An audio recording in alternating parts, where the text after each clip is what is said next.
ہے جس پہ آج ہم لوگ اس کی فصل اول کے بارے میں جو ہے وہ گفتگو کریں گے کہ ہماری جو نوع نگاہ ہے دینی تعلیم و تربیت کے سلیبس پہ جو حاکم اصول ہے وہ کیا ہوں گے۔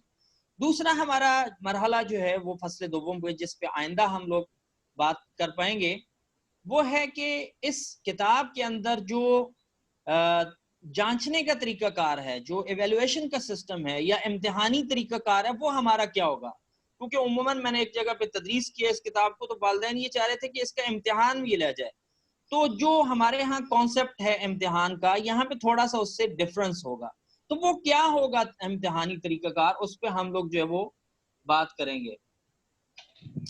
لہٰذا یہ ہمارا کلیات کا سیکشن ہے جس پہ ہم لوگوں نے گفتگو کرنی ہے، اور انشاءاللہ آج ہم لوگ کوشش کرتے ہیں کہ اس کو کمپلیٹ کر پائیں، اور اگر کچھ چیزیں رہ جاتی ہیں تو اس کو بعد میں ہم لوگ گفتگو کریں گے۔ دوسرا ہمارا جو انہی سیشنز کا اگلا حصہ ہوگا وہ رہنمائی تدریس ہے کہ ہم لوگ کس طرح سے جو ہے وہ اس کتاب کو تدریس کر سکتے ہیں، اور ہر درس جو ہے اس کے اہداف کیا ہیں، کس ہدف کے تحت وہ لکھا گیا ہے، اس درس کا جو محتوا ہے وہ کیا ہے، اس کی مختصر سی توضیحات جو ہیں اس کو ہم لوگ یہاں پہ بیان کریں گے۔ سبق کی تدریس کا جو طریقہ کار ہے وہ کیا ہوگا، پرکھنے کا طریقہ کار یعنی امتحانی طریقہ کار کیا ہوگا، جو اس کے اندر تصاویر استعمال ہوئی ہیں، جو تحریر وہاں پہ استعمال ہوئی ہے وہ تحریر کیا ہے، اور وہ تصاویر جو وہ کیا پیغامات دے رہی ہیں۔ تو لہٰذا اس کے اندر 3 فصلیں ہوں گی۔ پہلا حصہ جو ہے وہ ہم لوگ ایک اہداف کا ٹیبل جو ہے وہ آپ کی خدمت میں پیش کریں گے، اور اس کی کتنی وسعت ہے، کتنا اس کا دائرہ کار ہے، اس کو بیان کریں گے۔ مفاہیم کی ترتیب کیا ہوگی، وہ جو مطالب ہم لوگ اس کتاب کے اندر ہم لوگوں نے دیے ہیں ان کی ترتیب کیسے ہوگی، کیسے کون سا ٹاپک پہلے آئے گا، اس کے بعد کون سا ٹاپک آئے گا، کس کو کب پڑھانا ہے، یہ ترتیب اور اس کا ٹیبل ہوگا۔ اور اس کے بعد جو ہے وہ ہر کتاب کے جو موضوعات ہیں ان کا تعارف ہے، اور ان کے اندر جو تدریس ہے اس سے متعلق جو کلی نکات ہیں، نہ جزیات ہم لوگ بیان نہیں کریں گے بلکہ پہلے مرحلے میں کلیات کو بیان کریں گے، کلی نکات کو بیان کریں گے کہ ہر موضوع کے اندر کیا کیا چیزیں ہیں، کیا کیا چیزیں ہم لوگوں نے پڑھانی ہیں، اور اس کے متعلق جو کلی چیزیں ہیں وہ ہم آپ کی خدمت میں پیش کریں گے۔ اس کے بعد جو تدریسی درس ہیں ان کا محتوا کیا ہے، اس کا ڈھانچہ ہم لوگ بیان کریں گے کہ مثلا یہ ایک درس جو ہے وہ کن کن چیزوں کے اوپر مشتمل ہے، مثلا پہلا حصہ کون سا ہے، دوسرا کون سا ہے، تیسرا کون سا ہے، 8-10 جو ہے وہ سیکشنز ہیں اس کے، اس محتوا کے درس کے اندر جو متن ہوگا ایک درس کا، اس کو ہم لوگ مثال کے طور پہ ایک چیز جو وہ تمرین ہوگی، ایک چیز یہ ہوگی کہ ہم لوگ مل کے جو وہ شعر پڑھیں بچے، مختلف ایکٹیویٹیز ہوں گی تو اس کو ہم لوگ آپ کی خدمت میں بیان کریں گے۔ اس کے بعد ہر درس سے متعلق جو توضیحات ہیں ان کو ہم لوگ بیان کریں گے۔ لہٰذا یہ ہمارا رہے گا سلسلہ جو ہم لوگ آہستہ آہستہ آئندہ سیشنز کے اندر آپ کی خدمت میں پیش کریں گے۔ بس آج جو ہم لوگ جس حصے کو لے کے چلیں گے وہ یہ ہے کہ وہ حاکم اصول کیا ہیں جو دینی تعلیم و تربیت کے اندر ہمارے پاس ہے۔ بس پہلی اس نقطے پہ جو ہے وہ ہم لوگ بات کرتے ہیں کہ دینی نظام تعلیم و تربیت کی نوع نگاہ کیا ہے، کس اینگل سے جو ہے وہ ہم لوگ تعلیم و تربیت کو دیکھتے ہیں، اور دین کس حوالے سے جو دیکھتا ہے۔ تو سب سے پہلی چیز یہ ہے کہ فطرت انسانی، یہ انسان کی خاص خلقت کی جو ہے وہ اساس اور بنیاد ہے۔ یعنی ہمارے نظام تعلیم کے اندر جو سب سے پہلی چیز ہے یہ ہے، اگر ہم لوگ اسلامی انسان شناسی کو دیکھتے ہیں اس کی بنیاد پہ کہ انسان دین کی نگاہ میں اور ہماری نگاہ میں جو ہے وہ کیا ہے، اس کو ہم لوگ کس اینگل سے اور کس تناظر کو دیکھتے ہیں کہ جس کی ہم لوگ جو وہ تربیت کرنے جا رہے ہیں اور جس کے لیے جو ہے یہ سارا سلیبس جو وہ ڈیزائن کرنے جا رہے ہیں۔ تو اگر ہم لوگ اس اینتھروپولوجی اور انسان شناسی کی بنیاد پہ دیکھتے ہیں تو یہ انسان باقی تمام کی تمام جو دیگر مخلوقات ہیں ان تمام سے منفرد ہے، مختلف ہے۔ انسان منحصر بفرد ہے، یعنی اس کائنات میں وہ خاص مخلوق ہے کہ جو باقی تمام کی تمام دیگر مخلوقات جو ان سے متمایز ہے، ان سے منفرد ہے، ان سے مختلف ہے۔ لہٰذا اس انسان کو کہ جو منحصر بفرد ہے، جو علیحدہ سے ایک علیحدہ مخلوق ہے باقی تمام مخلوقات کی نسبت، اس کے اندر جو خصوصیات پائی جاتی ہیں اس خاص خصوصیت کو اور اس خاص خلقت کو اور جس انداز میں وہ تخلیق ہوا ہے اس خاص خلقت کو جو ہم لوگ نام دیتے ہیں وہ ہے فطرت. بس فطرت کیا ہے کہ جو انسان کو باقی تمام کے تمام دیگر مخلوقات سے تمام موجودات سے منفرد اور مختلف اور متمایز کرتی ہے وہ فطرت کہلاتی ہے.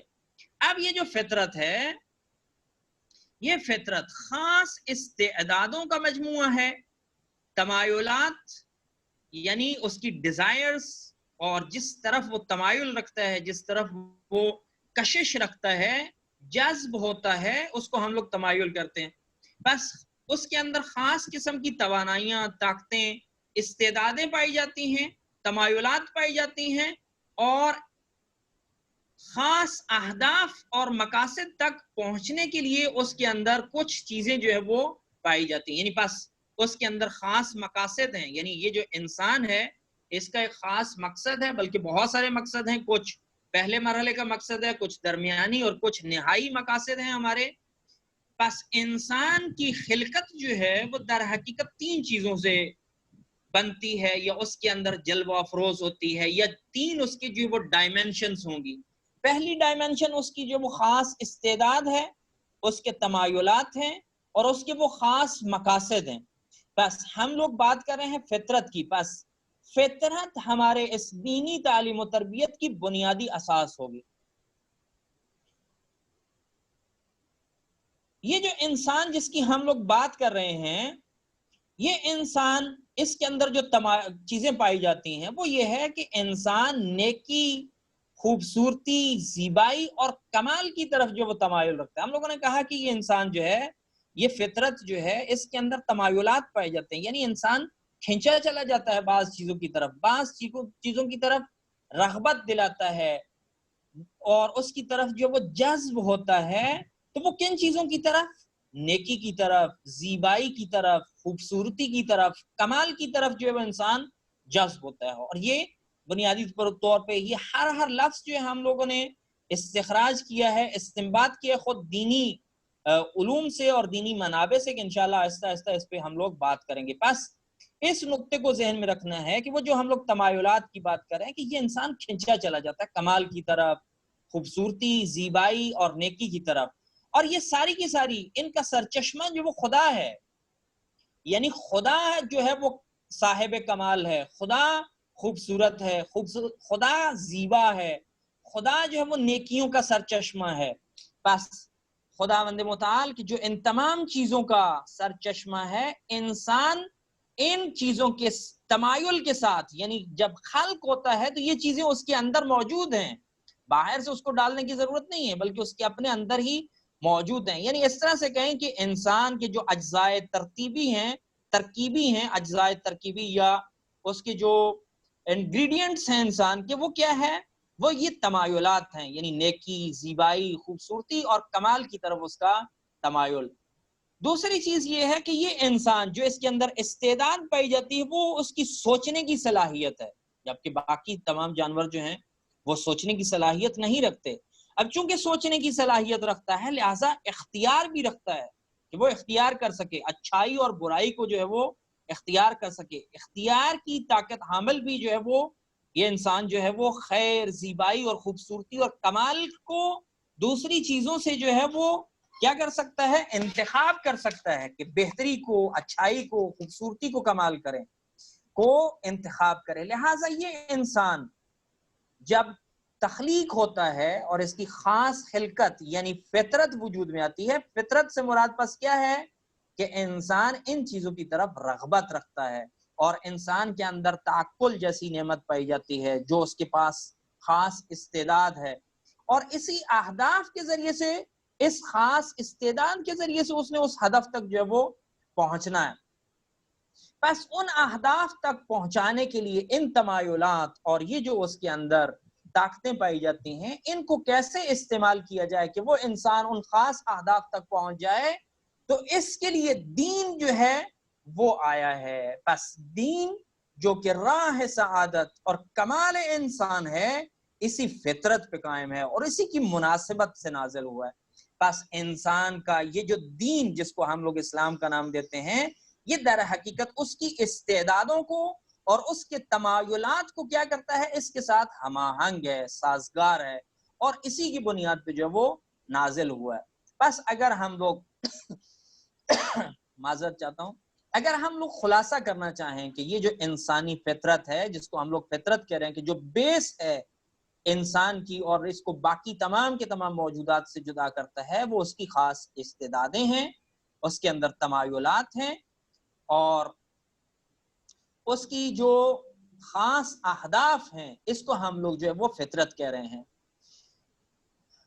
بس یہ جو انسانی فطرت جس کو ہم لوگوں نے کہا کہ یہ اساس اور بنیاد ہے، یہ انسانی فطرت توحیدی فطرت ہے۔ بس انسانی فطرت ایک توحیدی فطرت ہے۔ اس سے مراد کیا ہے؟ جب ہم لوگ کہتے ہیں کہ انسانی فطرت جو ہے وہ توحیدی فطرت ہے، اس سے کیا مراد ہے؟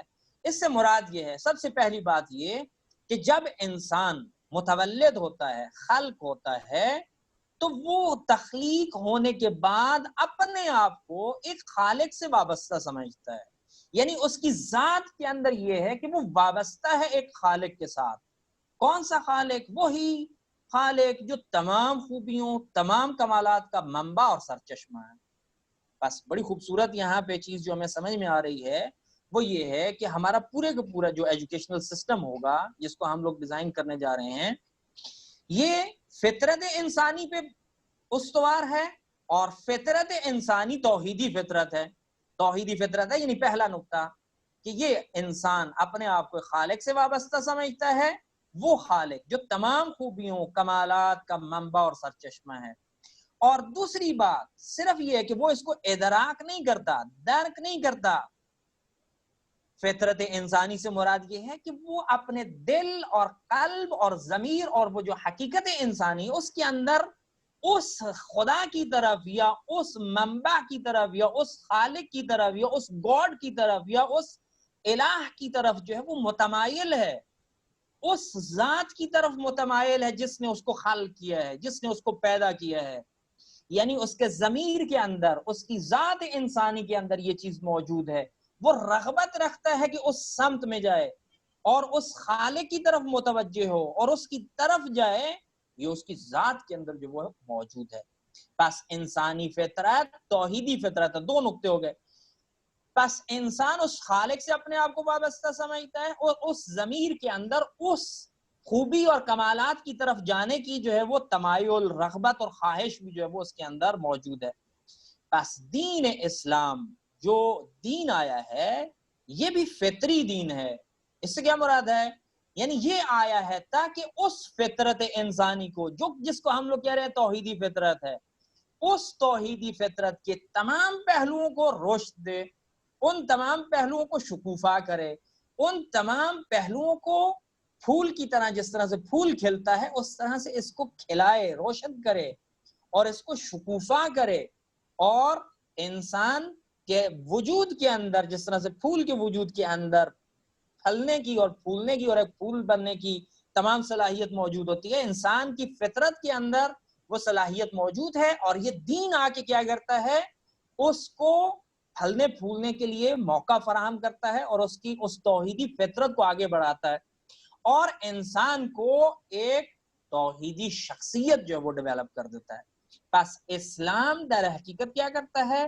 اس توحیدی فطرت کو اپنے اعلی مقام تک پہنچانے کے لیے جو وجود انسانی کے اندر جس بنیاد پہ انسان تخلیق ہوا ہے، اس کو اس توحیدی فطرت پہ جو وہ پہنچاتا ہے، اور ساتھ ہی ساتھ انسان کو ہم آہنگ کر دیتا ہے کائنات اور انسان کے باب میں۔ وہ توحیدی فکر تک پہنچنے کے لیے اسلام جو ہے وہ پورا پروگرام اپنا جو وہ انسان کو پیش کرتا ہے کہ بھائی ان بنیادوں پہ چلتے ہوئے تو آپ اپنی فطرت کو کیا کر سکو گے؟ اپنی فطرت کو اعلی مقام تک پہنچا سکو گے۔ لہٰذا یہ جو ہمارا پروگرام ہوگا جس پہ ہم لوگ بات کرنے جا رہے ہیں، اس کی اساس اور بنیاد انسانی فطرت ہے، اور انسانی فطرت جو وہ توحیدی فطرت ہے۔ توحیدی فطرت کا ہم لوگ معنی کر دیا، اور یہ ہمارے پورے سسٹم کے اندر، اس کے ہر جز کے اندر اور ہر پہلو کے اندر جو ہے وہ